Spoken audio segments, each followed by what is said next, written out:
বাংলাদেশ সরকার গঠিত হওয়ার পর থেকে পিছনের দিকে হাঁটছে। জুলাই যোদ্ধাদেরকে বর্তমান সরকার বিএনপি তারা নানাভাবে ব্যবহার করার চেষ্টা করছে। এই বাংলাদেশকে সংস্কারের মাধ্যমে পরিবর্তন করতে হবে এবং এই পরিবর্তনের পথে প্রধান বাধা হয়ে দাঁড়িয়েছে বর্তমান বাংলাদেশের সরকার। বিএনপির সরকার বাধা হয়ে দাঁড়িয়েছে, সেটা সকলের মুখ থেকে এসেছে।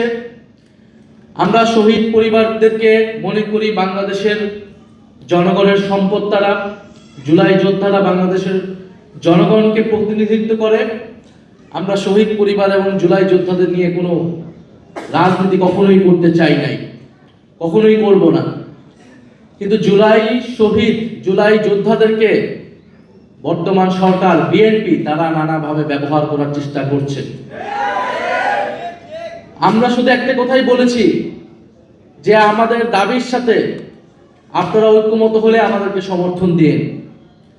আমরা বলেছি বাংলাদেশে গণতন্ত্র প্রতিষ্ঠা হতে হবে, কথা বলার স্বাধীনতা থাকতে হবে, বৈষম্য দূর করতে হবে, আধিপত্যবাদ থেকে মুক্ত করে বাংলাদেশকে স্বাধীন এবং সার্বভৌম রাষ্ট্র হিসেবে আত্মপ্রকাশ করতে হবে, বাংলাদেশের অর্থনীতির উন্নয়ন করতে হবে, দুর্নীতি এবং লুটপাটের বিচার করতে হবে।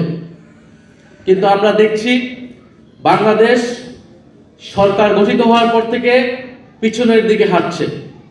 বাংলাদেশ আবার পুরনো পথেই হাঁটছে এবং জুলাই যোদ্ধাদের নাম ব্যবহার করে বর্তমান সরকার তার নানা কাজের বৈধতা দেওয়ার চেষ্টা করছে।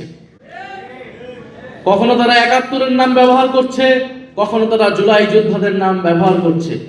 তারা আসলে কোনোটাকেই ধারণ করে না। তারা সকল আন্দোলনের সুবিধাভোগী ছিল, সকল আন্দোলনের সুবিধা নিয়েছে, কিন্তু কোনো গণ আন্দোলনের তারা প্রতিশ্রুতি কখনোই রক্ষা করে নাই। ইতিহাস এটাই বলে